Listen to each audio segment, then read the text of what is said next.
A Study in Scarlet by Arthur Conan Doyle. Part 2, Chapter 6. A continuation of the reminiscences of John Watson, M.D. Our prisoner's furious resistance did not apparently indicate any ferocity in his disposition towards ourselves, for on finding himself powerless, he smiled in an affable manner, and expressed his hopes that he had not hurt any of us in the scuffle. "I guess you're going to take me to the police station," he remarked to Sherlock Holmes. "My cab's at the door. If you'll loose my legs, I'll walk down to it. I'm not so light to lift as I used to be." Gregson and Lestrade exchanged glances, as if they thought this proposition rather a bold one, but Holmes at once took the prisoner at his word, and loosened the towel which we had bound round his ankles. He rose and stretched his legs, as though to assure himself that they were free once more. I remembered that I thought to myself, as I eyed him, that I had seldom seen a more powerfully built man, and his dark, sunburned face bore an expression of determination and energy which was as formidable as his personal strength. "If there's a vacant place for a chief of the police, I reckon you are the man for it," he said, gazing with undisguised admiration at my fellow lodger. "The way you kept on my trail was a caution." "You had better come with me," said Holmes to the two detectives. "I can drive you," said Lestrade. "Good, and Gregson can come inside with me. You too, Doctor. You have taken an interest in the case, and may as well stick to us." I assented gladly, and we all descended together. Our prisoner made no attempt at escape, but stepped calmly into the cab which had been his, and we followed him. Lestrade mounted the box, whipped up the horse, and brought us in a very short time to our destination. We were ushered into a small chamber, where a police inspector noted down our prisoner's name and the names of the men with whose murder he had been charged. The official was a white-faced, unemotional man, who went through his duties in a dull, mechanical way. "The prisoner will be put before the magistrates in the course of the week," he said. "In the meantime, Mr. Jefferson Hope, have you anything that you wish to say? I must warn you that your words will be taken down and may be used against you." "I've got a good deal to say," our prisoner said slowly. "I want to tell you gentlemen all about it." "Hadn't you better reserve that for your trial?" asked the inspector. "I may never be tried," he answered. "You needn't look startled. It isn't suicide I'm thinking of. Are you a doctor?" He turned his fierce dark eyes upon me as he asked this last question. "Yes, I am," I answered. "Then put your hand here," he said with a smile, motioning with his manacled wrists towards his chest. I did so, and became at once conscious of an extraordinary throbbing and commotion which was going on inside. The walls of his chest seemed to thrill and quiver as a frail building would do inside when some powerful engine was at work. In the silence of the room I could hear a dull humming and buzzing noise which proceeded from the same source. "Why," I cried, "you have an aortic aneurysm." "That's what they call it," he said placidly. "I went to a doctor last week about it, and he told me that it is bound to burst before many days passed. It has been getting worse for years. I got it from overexposure and underfeeding among the Salt Lake Mountains. I've done my work now, and I don't care how soon I go, but I should like to leave some account of the business behind me. I don't want to be remembered as a common cutthroat." The inspector and the two detectives had a hurried discussion as to the advisability of allowing him to tell his story. "Do you consider, Doctor, that there is immediate danger?" the former asked. "Most certainly there is," I answered. "In that case, it is clearly our duty, in the interests of justice, to take a statement," said the inspector. "You are at liberty, sir, to give your account, which I again warn you will be taken down." "I'll sit down, with your leave," the prisoner said, suiting the action to the word. "This aneurysm of mine makes me easily tired, and the tussle we had half an hour ago has not mended matters. I'm on the brink of the grave, and I am not likely to lie to you. Every word I say is the absolute truth, and how you use it is a matter of no consequence to me." With these words, Jefferson Hope leaned back in his chair and began the following remarkable statement. He spoke in a calm and methodical manner, as though the events which he narrated were commonplace enough. I can vouch for the accuracy of the subjoined account, for I have had access to Lestrade's notebook, in which the prisoner's words were taken down exactly as they were uttered. "It don't much matter to you why I hated these men," he said. "It's enough that they were guilty of the death of two human beings, a father and daughter, and that they had, therefore, forfeited their own lives. After the lapse of time that has passed since their crime, it was impossible for me to secure a conviction against them in any court. I knew of their guilt, though, and I determined that I should be the judge, jury, and executioner, all rolled into one. You'd have done the same, if you have any manhood in you, if you had been in my place. That girl that I spoke of was to have married me 20 years ago. She was forced into marrying that same Drebber, and broke her heart over it. I took the marriage ring from her dead finger, and I vowed that his dying eyes should rest upon that very ring, and that his last thoughts should be of the crime for which he was punished. I have carried it about with me, and have followed him and his accomplice over 2 continents until I caught them. They thought to tire me out, but they could not do it. If I die tomorrow, as is likely enough, I die knowing that my work in this world is done, and well done. They have perished, and by my hand. There is nothing left for me to hope for or to desire. They were rich, and I was poor, so that it was no easy matter for me to follow them. When I got to London, my pocket was about empty, and I found that I must turn my hand to something for my living. Driving and riding are as natural to me as walking, so I applied at a cab owner's office, and soon got employment. I was to bring a certain sum a week to the owner, and whatever was over, that I might keep for myself. There was seldom much over, but I managed to scrape along somehow. The hardest job was to learn my way about, for I reckon that of all the mazes that ever were contrived, this city is the most confusing. I had a map beside me, though, and when once I had spotted the principal hotels and stations, I got on pretty well. It was some time before I found out where my 2 gentlemen were living, but I inquired and inquired, until at last I dropped across them. They were at a boarding-house in Camberwell, over on the other side of the river. When once I found them out, I knew that I had them at my mercy. I had grown my beard, and there was no chance of their recognizing me. I would dog them and follow them until I saw my opportunity. I was determined that they should not escape me again. They were very near doing it, for all that. Go where they would about London, I was always at their heels. Sometimes I followed them on my cab, and sometimes on foot, but the former was the best, for then they could not get away from me. It was only early in the morning or late at night that I could earn anything, so that I began to get behindhand with my employer. I did not mind that, however, as long as I could lay my hand upon the men I wanted. They were very cunning, though. They must have thought that there was some chance of their being followed, for they would never go out alone, and never after nightfall. During 2 weeks I drove behind them every day, and never once saw them separate. Drebber himself was drunk half the time, but Stangerson was not to be caught napping. I watched them late and early, but never saw the ghost of a chance. But I was not discouraged, for something told me that the hour had almost come. My only fear was that this thing in my chest might burst a little too soon, and leave my work undone. At last, one evening, I was driving up and down Torquay Terrace, as the street was called in which they boarded, when I saw a cab drive up to their door. Presently some luggage was brought out, and after a time Drebber and Stangerson followed it, and drove off. I whipped up my horse, and kept within sight of them, feeling very ill at ease, for I feared that they were going to shift their quarters. At Euston Station they got out, and I left a boy to hold my horse, and followed them on to the platform. I heard them ask for the Liverpool train, and the guard answered that one had just gone, and there would not be another for some hours. Stangerson seemed to be put out at that, but Drebber was rather pleased than otherwise. I got so close to them in the bustle that I could hear every word that passed between them. Drebber said that he had a little business of his own to do, and that if the other would wait for him, he would soon rejoin him. His companion remonstrated with him, and reminded him that they had resolved to stick together. Drebber answered that the matter was a delicate one, and that he must go alone. I could not catch what Stangerson said to that, but the other burst out swearing, and reminded him that he was nothing more than his paid servant, and that he must not presume to dictate to him. On that, the secretary gave it up as a bad job, and simply bargained with him that if he missed the last train he should rejoin him at Halliday's private hotel, to which Drebber answered that he would be back on the platform before 11, and made his way out of the station. The moment for which I had waited so long had at last come. I had my enemies within my power. Together they could protect each other, but singly they were at my mercy. I did not act, however, with undue precipitation. My plans were already formed. There is no satisfaction in vengeance unless the offender has time to realize who it is that strikes him, and why retribution has come upon him. I had my plans arranged by which I should have the opportunity of making the man who had wronged me understand that his old sin had found him out. It chanced that some days before, a gentleman who had been engaged in looking over some houses in the Brixton Road had dropped the key of one of them in my carriage. It was claimed that same evening, and returned, but in the interval I had taken a moulding of it, and had a duplicate constructed. By means of this I had access to at least one spot in this great city where I could rely upon being free from interruption. How to get Drebber to that house was the difficult problem which I had now to solve. He walked down the road, and went into 1 or 2 liquor shops, staying for nearly half an hour in the last of them. When he came out, he staggered in his walk, and was evidently pretty well on. There was a hansom just in front of me, and he hailed it.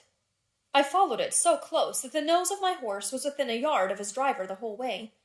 We rattled across Waterloo Bridge and through miles of streets, until, to my astonishment, we found ourselves back in the terrace in which he had boarded. I could not imagine what his intention was in returning there, but I went on and pulled up my cab 100 yards or so from the house. He entered it, and his hansom drove away. "Give me a glass of water, if you please. My mouth gets dry with the talking." I handed him the glass, and he drank it down. "That's better," he said. "Well, I waited for a quarter of an hour or more, when suddenly there came a noise like people struggling inside the house.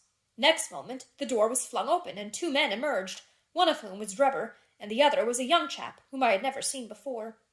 This fellow had Drebber by the collar, and when they came to the head of the steps he gave him a shove and a kick, which sent him half across the road. "You hound!" he cried, shaking his stick at him. "I'll teach you to insult an honest girl." He was so hot that I think he would have thrashed Drebber with his cudgel, only that the cur staggered away down the road as fast as his legs would carry him.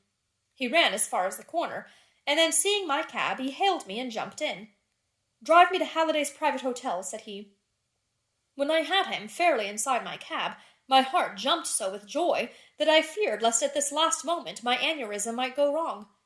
I drove along slowly, weighing in my own mind what it was best to do. I might take him right out into the country, and there in some deserted lane have my last interview with him. I had almost decided upon this when he solved the problem for me. The craze for drink had seized him again, and he ordered me to pull up outside a gin palace. He went in, leaving word that I should wait for him. There he remained until closing time, and when he came out he was so far gone that I knew the game was in my own hands. Don't imagine that I intended to kill him in cold blood. It would only have been rigid justice if I had done so, but I could not bring myself to do it. I had long determined that he should have a show for his life if he chose to take advantage of it. Among the many billets which I filled in America during my wandering life, I was once janitor and sweeper out of the laboratory at York College. One day the professor was lecturing on poisons, and he showed his students some alkaloid, as he called it, which he had extracted from some South American arrow poison, and which was so powerful that the least grain meant instant death. I spotted the bottle in which this preparation was kept, and when they were all gone, I helped myself to a little of it. I was a fairly good dispenser, so I worked this alkaloid into small, soluble pills, and each pill I put in a box with a similar pill made without the poison. I determined at the time that when I had my chance, my gentlemen should each have a draw out of one of these boxes, while I ate the pill that remained. It would be quite as deadly and a good deal less noisy than firing across a handkerchief. From that day I had always my pill-boxes about with me, and the time had now come when I was to use them. It was nearer 1 than 12, and a wild, bleak night, blowing hard and raining in torrents.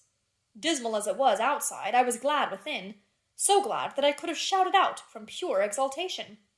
If any of you gentlemen have ever pined for a thing, and longed for it during 20 long years, and then suddenly found it within your reach, you would understand my feelings. I lit a cigar and puffed at it to steady my nerves, but my hands were trembling and my temples throbbing with excitement. As I drove, I could see old John Ferrier and sweet Lucy looking at me out of the darkness, and smiling at me, just as plain as I see you all in this room.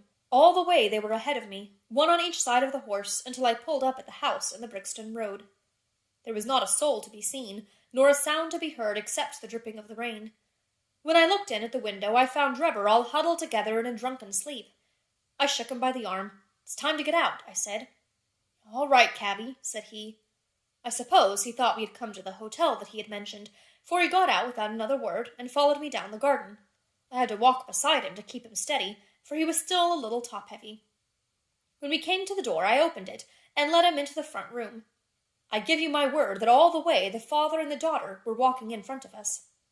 "It's infernally dark," said he, stamping about.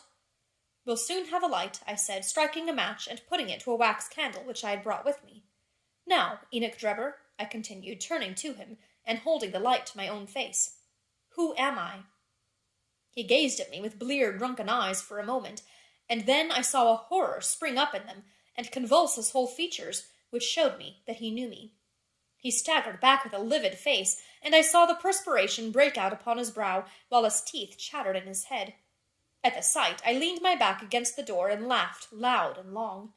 I had always known that vengeance would be sweet, but I had never hoped for the contentment of soul which now possessed me. "You dog," I said, I have hunted you from Salt Lake City to St. Petersburg, and you have always escaped me. Now, at last, your wanderings have come to an end, for either you or I shall never see tomorrow's sunrise." He shrunk still farther away as I spoke, and I could see on his face that he thought I was mad. So I was, for the time. The pulses in my temples beat like sledge-hammers, and I believe I would have had a fit of some sort if the blood had not gushed from my nose and relieved me. "What do you think of Lucy Ferrier now?" I cried, locking the door and shaking the key in his face. "Punishment has been slow in coming, but it has overtaken you at last." I saw his coward lips tremble as I spoke. He would have begged for his life, but he knew well that it was useless. "Would you murder me?" he stammered. "There is no murder," I answered. "Who talks of murdering a mad dog? What mercy had you upon my poor darling when you dragged her from her slaughtered father and bore her away to your accursed and shameless harem?" "It was not I who killed her father," he cried. "But it was you who broke her innocent heart," I shrieked, thrusting the box before him. "Let the high God judge between us. Choose and eat. There is death in one and life in the other. I shall take what you leave. Let us see if there is justice upon the earth, or if we are ruled by chance." He cowered away with wild cries and prayers for mercy, but I drew my knife and held it to his throat until he had obeyed me. Then I swallowed the other, and we stood facing one another in silence for a minute or more, waiting to see which was to live and which was to die. Shall I ever forget the look which came over his face when the first warning pangs told him that the poison was in his system? I laughed as I saw it, and held Lucy's marriage ring in front of his eyes. It was but for a moment, for the action of the alkaloid is rapid. A spasm of pain contorted his features. He threw his hands out in front of him, staggered, and then, with a hoarse cry, fell heavily upon the floor. I turned him over with my foot and placed my hand upon his heart. There was no movement. He was dead. The blood had been streaming from my nose, but I had taken no notice of it. I don't know what it was that put it into my head to write upon the wall with it. Perhaps it was some mischievous idea of setting the police upon a wrong track, for I felt light-hearted and cheerful. I remember a German being found in New York with Reich written up above him, and it was argued at the time in the newspapers that the secret societies must have done it. I guessed that what puzzled the New Yorkers would puzzle the Londoners, so I dipped my finger in my own blood and printed it on a convenient place on the wall. Then I walked down to my cab and found that there was nobody about, and that the night was still very wild. I had driven some distance, when I put my hand into the pocket in which I usually kept Lucy's ring, and found that it was not there. I was thunderstruck at this, for it was the only memento that I had of her. Thinking that I might have dropped it when I stooped over Drebber's body, I drove back, and leaving my cab in a side street, I went boldly up to the house, for I was ready to dare anything rather than lose the ring. When I arrived there, I walked right into the arms of a police officer who was coming out, and only managed to disarm his suspicions by pretending to be hopelessly drunk. That was how Enoch Drebber came to his end. All I had to do then was to do as much for Stangerson, and so pay off John Ferrier's debt.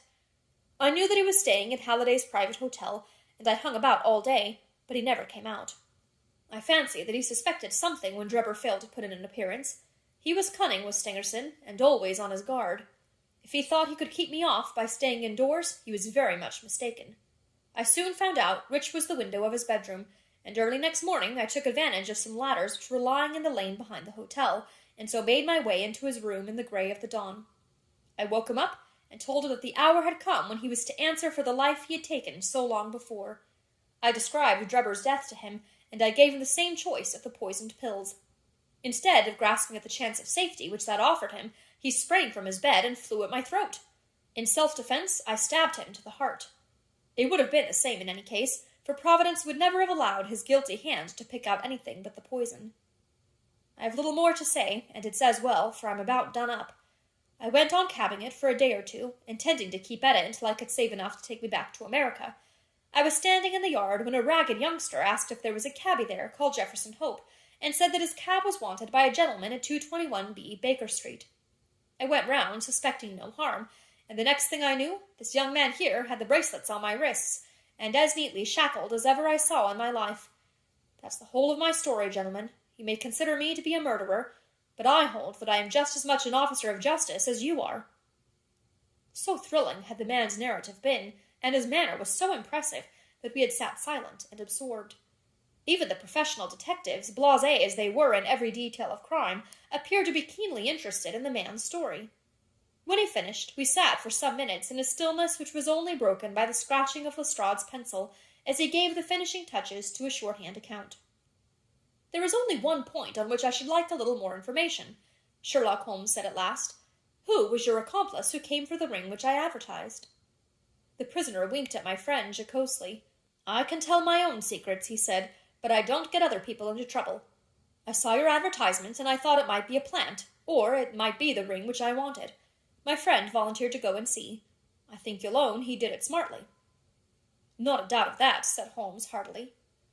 "Now, gentlemen," the inspector remarked gravely, "the forms of the law must be complied with. On Thursday the prisoner will be brought before the magistrates, and your attendance will be required. Until then, I will be responsible for him." He rang the bell as he spoke, and Jefferson Hope was led off by a couple of warders, while my friend and I made our way out of the station and took a cab back to Baker Street.